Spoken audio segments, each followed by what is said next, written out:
গুলো খুব খাওয়া দাওয়া করে বাড়িতে ফিরে আসতো, মানে খুব পেট ভরে তারা খাবার খেয়ে ঘরে ফিরে আসতো। এই অবস্থা দেখে গ্রামের সমস্ত মানুষজন অবাক হয়ে যেত। তারপর তার আপন আপন বাচ্চাদেরকে বকাঝকা করতে শুরু করলো এবং তার বাচ্চাদেরকে বলতে লাগলো যে যেদিকে হালিমার ছাগলরা যায় সেদিকে তোমরা কেন যাও না।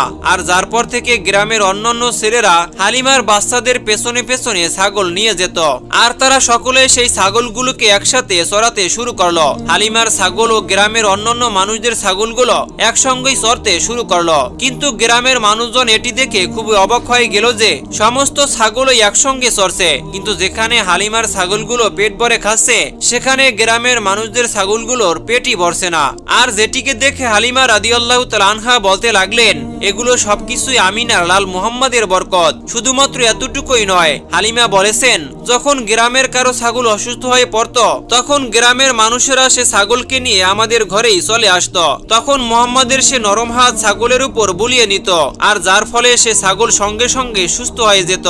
শুধুমাত্র এতটুকুই নয়, গ্রামের যদি কোনো বাচ্চা অসুস্থ হয়ে যেত তখন সে অসুস্থ বাচ্চার উপরও মুহাম্মদ সাল্লাল্লাহু আলাইহি ওয়াসাল্লাম নিজের হাত বুলিয়ে দিত, যার পর সে একেবারে সুস্থ হয়ে যেত। আর এমনিভাবে শিশু নবী হালিমার ঘরে যত্ন পেয়ে বড় হয়ে উঠল। আর যখন মুহাম্মদ সাল্লাল্লাহু আলাইহি ওয়াসাল্লামের বয়স 3 বছর হয়ে গেল তখন একদিন হালিমা রাদিয়াল্লাহু তাআলা আনহু এর নিজের মেয়ে তার মাকে বলতে লাগলো, মা, আমার সেখানে ভাই মুহাম্মদকে ছাড়া মন বসে না।